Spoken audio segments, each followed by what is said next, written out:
Hey, Miguel Iturrate back here on the CRP, and I'm joined by Devin Miller to go over this weekend's UFC on ESPN 3 card. Highly anticipated heavyweight action in the main event.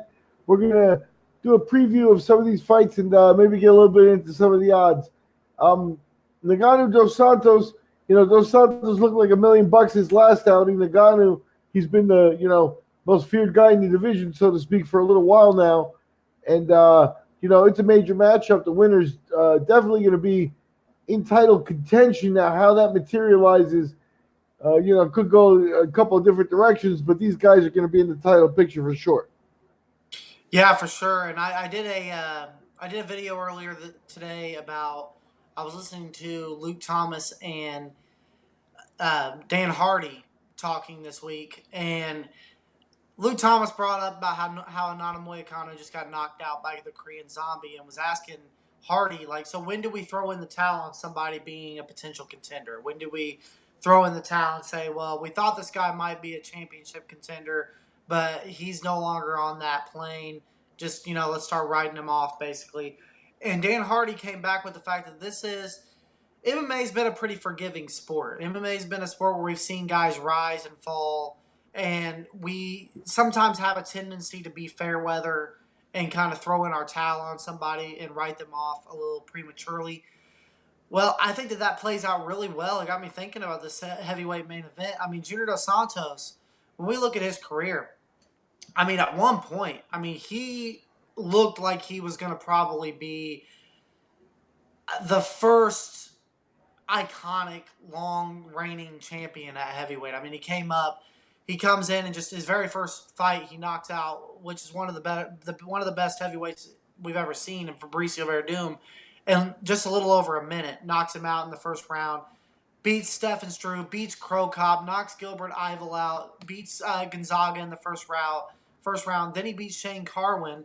Then goes on to finish Cain Velasquez in the first Fox main event within a minute, takes the belt, beats Frank Mir. I mean, listen to some of those names on that resume. But then he runs into the rematches with Cain and takes some brutal beatings in those fights. In between there, he beat Mark Hunt, another big name. Then he beats Stipe in his first fight with Stipe. Then he gets knocked out by Overeem. Comes back and beats Rothwell, then loses the Stipe rematch, which anybody who's seen that fight, he looks like a shell of himself in that fight. I mean, Stipe just basically walked through him in like 3 minutes. It looked like Stipe was kind of like, well, do I want to fight tonight? Well, no, I don't. I don't even want to let him get warm. I'm just going to go ahead and end it. And ended the fight. I mean, it looked like it was so anticlimactic. Like, did we really get excited for this kind of a heavyweight bout? And at that point, it seemed like Junior dos Santos' career, we've seen the best days. He's taken too much damage from the Cain losses, from the Overeem knockout, and now this Stipe loss. His best days are behind him. It was almost like we were throwing in the towel. Well, since then, he's gone on a 3-5 win streak. He's kind of having this career resurgence, and here he is, maybe one fight away from being the number one contender in this division. And in Ngannou, it's the same story. I mean, this guy was sold as the scariest man we've ever seen. I mean, he was coming out, he about killed Alistair Overeem. And then he fights Stipe in his first title fight and just gets completely ran over. And literally, all the perception, going into that fight with Stipe in that first heavyweight title fight was that Francis was this world beater. All the attention was on the contender. He's the new face of the heavyweight division. They really put all their marketing dollars behind Francis. He gets beat like that by Stipe so effortlessly and just so dominantly. The next week, all of a sudden, he's a bust. He was overhyped. He's nothing. He has that terrible fight with Derek Lewis where they literally do nothing for 15 minutes because they're both so timid of each other's power. And then all of a sudden he's timid, he's scared to pull the trigger, he's overhyped, he can't wrestle. Well, now he's got a couple quick knockouts in again, and now he's a world beater again. Now he's scary, he's terrifying, and now you got these two coming at a crossroads where they're resurrecting their career. One of them is going to be once again, on the downward or overhyped, and one of them is going to continue to grow that resume and maybe get a title fight. So I think this is really interesting. But these are two guys that have had their ups and downs in perception on who they are. But one thing we do know is if this fight plays out the way it should, where one's going to get a finish, we're going to probably see one of these guys go on to fight for a title. Right now, Ngannou's favor. How do you see this one? I could see Dos Santos having a chance in this fight. I could see the fact is Dos Santos probably is a little more in the toolbox than Ngannou. Ngannou is still going to be looked at as an athlete with big power, who gets one-dimensional beyond that, especially on the ground. And Dos Santos, I think, especially here, he'll be able to operate that way. So I don't know if 2-1 underdog for Dos Santos is too much or something like that. I think this will be a very competitive fight. Yeah, I think that this fight could definitely go either way. As you just mentioned about the toolbox, I definitely think Dos Santos is the more technical striker here. I think that he's a really good body puncher, and on top of that, when he's healthy and he's feeling good, I mean, the amount of damage this man absorbed from the Kane fights just shows that he can absorb a lot of damage. The thing is he's just going against a once in a lifetime freak athlete with just insane power in Ngannou. And you get this kind of vibe that if this fight plays out the way it probably should, one thing about Dos Santos is he has gotten hit in the past. He got hit a lot in the first Stipe fight that he definitely won. It was a great fight. But he does get hit, and it's whether he's going to be able to absorb those strikes, whether he's going to be able to roll with them good enough and avoid them good enough. But the thing that I'm curious about is if he starts cracking Ngannou, how is Ngannou going to react to that? Is Ngannou a little overconfident in swinging and winging those clubs and winging that power that he's going to walk right into a good counter from Dos Santos? I think that's very possible. I'm not so sure that Dos Santos, if his game plan is to come out and outbox him for 5 rounds, if that's a good strategy. I think looking for a counter knockout might be the best strategy here because you give a man like Francis 5 rounds with those little gloves as a bigger man, a taller man, a heavier puncher. I get a little nervous that that's going to be a good strategy for him. I think another thing to possibly look for is that JDS might try to take this fight to the ground. Stipe took it to the ground consistently for 5 rounds. So I think that that's a possibility. And Junior's got underrated wrestling. So I think there's a possibility that he mixes it up a little bit. I don't know if he's a good enough wrestler to do that, though. So I think they're going to be stuck swinging. So I don't anticipate this being a long fight, to be honest, Miguel. 1 or 2 rounds. Yeah, I don't see it going to 5 rounds either. But you never know, especially if Dos Santos wants to play it safe and come in and gets the takedown in round 1 and finds that's a good strategy. That is the safest way to not get punched. Into next week by Ngannou would be get into the ground and stay safe. So we'll see. But 25 minutes, it is a long time to try to. We have lost Miguel. You there, Miguel?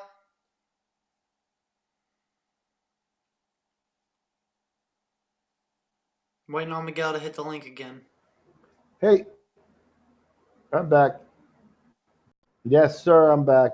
Real quick before we switch to the co-main event, I wanted to ask you, okay, when we look at this fight, I mean, if things worked in a logical sequence, which it never does in combat sports, we would see the champion fight the number 1 contender in August in Cormier and Stipe, and the winner would probably fight this fight. But we know that's not how things work. And I do think that the winner of this fight is going to be the rightful next contender. But there is some variables here that we need to talk about.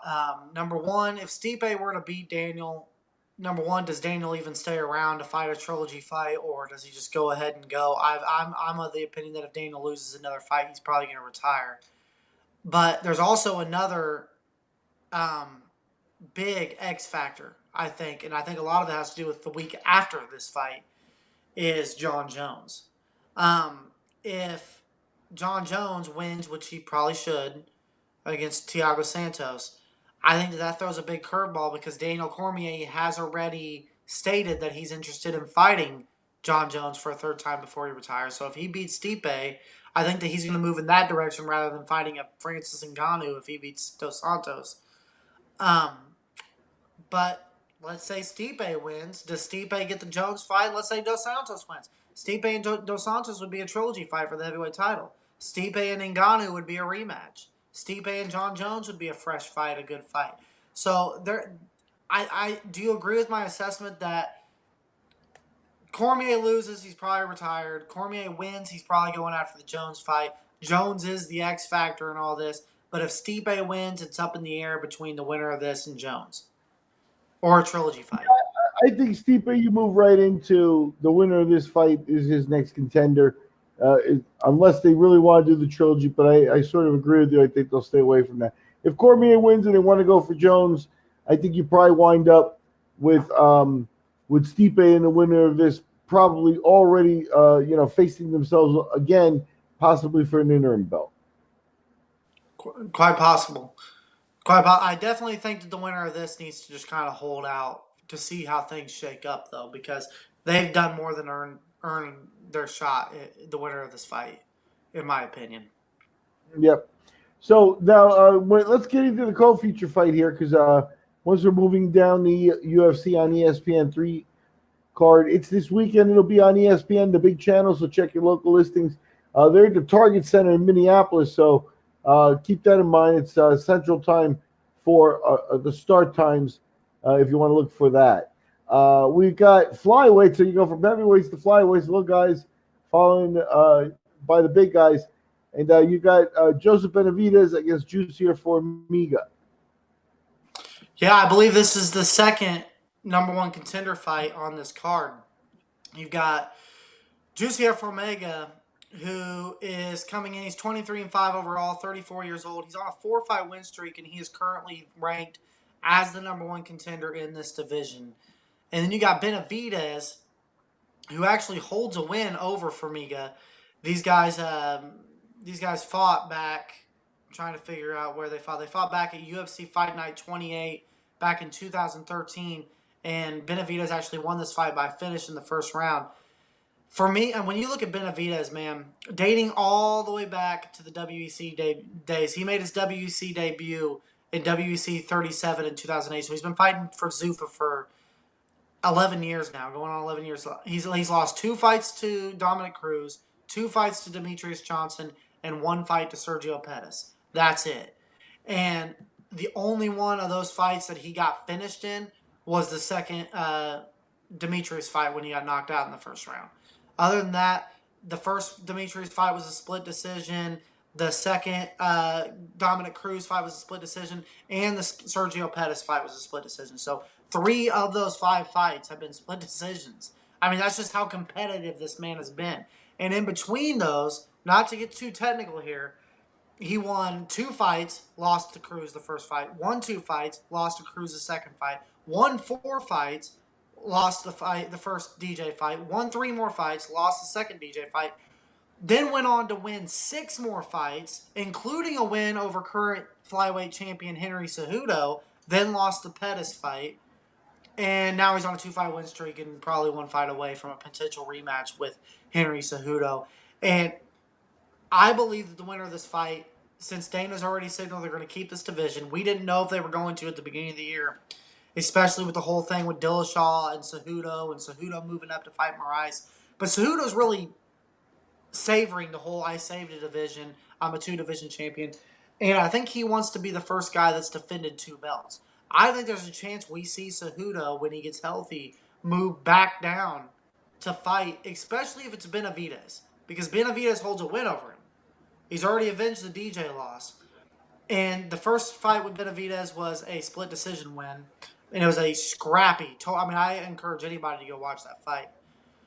The problem is I'm not sure Benavidez wins. Formiga's really improved. He's come a long way. I think this is a very interesting fight. And I definitely think without Cejudo and without DJ, the winner of this is the top flyweight. With Cejudo, with DJ, I think the winner of this is the number 3 flyweight right now. And I think that this is definitely a potential fight against Triple C, as he's calling himself now, Henry Cejudo. Yeah, no, I think it's a terrific little fight. Obviously, it's a rematch, and you're right. I think Formiga may have closed a little bit of the deal, but Benavidez, he's still 34 years old. With the little guys, sometimes age gets you a little bit faster. I was going to say, Dos Santos is only 35, and for heavyweights, it doesn't carry as much. Benavidez is now 34, but still, he's been basically at the top of this weight class. Like you said, only the elite guys have beat him. He's been basically at the top of this weight class for 10 years. And I don't think, he's ready to go and easily. The bottom line is with Cejudo, going into surgery and then we'll see when he comes back what type of offers are there and stuff. If they vacate that title with Cejudo, let him move on and chase the 145 like he says he wants. Benavides is still looking at a title shot, and that Team Alpha Male curse where him, Mendez, and Faber, which are really the three core guys from the Alpha Male. If I remember correctly, they're the guys that have been there the whole time. One of them needs to break through and grab a title, right? And Benavides, at this point, is the only one of them that has a shot. Yeah, I mean, you left out Cody, but I know that you're talking about those that have been there since like the WEC days. Those are the guys that have been there for 10, 12 years. Cody Garbrandt was a late addition. I mean the founders, yeah. Yeah, and Benavidez and Faber both got beat by Dominic Cruz, and Dominic Cruz was really like the alpha male killer until Cody came along, and but yeah, Benavidez is the only one that's left that can possibly win the title. I think he's good enough. I mean, when we really examine everybody that's fought under Zuffa, and what I mean, and I've got to clarify that all the time. I mean by that, the WEC and UFC days, when we really examine everybody that's fought in there, Joseph Benavidez has to be on the shorthand list of number one, the most underrated fighters ever. I mean, ever in the sport of MMA. I mean, he's very underappreciated. And number two, he's on. We've talked on here before about the best fighters that's never won a belt. He very rarely gets brought up. And I just read off his resume. I mean, he's lost to 3 fighters in 11 years.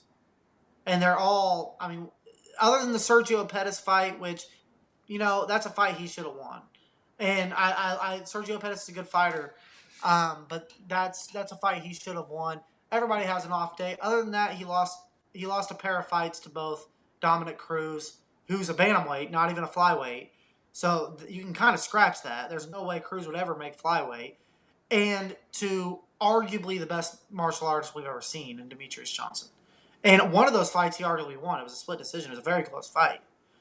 So, only been finished one time in all those years. He is really has quite the resume. And if he were to get another shot at Cejudo, man, I mean, that's a tall task to win that. But he's got to be thinking this is his final run. He wants to get through Formiga and he wants to get that Cejudo fight and win it. And it would be great. It would cap off his legacy. I'm not sure that's going to happen, but I mean, Benavidez is a very underappreciated guy. I think that him winning is better for the flyweight division at this point than Formiga, even though Formiga is a very good fighter. But this division needs storylines.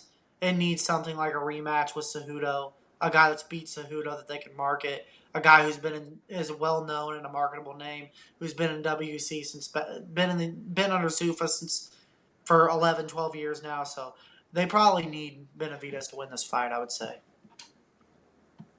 Going down the card, the last fight we're going to cover on this broadcast here with Devin is the welterweight 3-rounder that sees Anthony Rocco Martin coming a slight underdog to veteran Demian Maia. Maia, 40 years old at this point, but he's favored going in, and he's still hanging around in the welterweight division.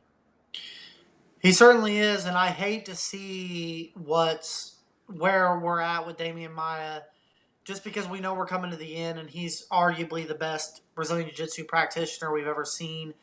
But I don't think it's an understatement to say that we're kind of seeing him in a gatekeeper role at this point. I mean, since he moved down, his last fight at middleweight was back in 2012 against Chris Weidman, and he lost a split decision. he knew right then that, he's a little too small for the division, went down to welterweight, picked up 3 wins there, looked like he could be a title contender, lost to Jake Shields and to Rory McDonald, and then went on this just the best tear of his career in the UFC where he won 7 fights in a row. Well, he ended up getting his title fight against Tyron Woodley and got completely ran over.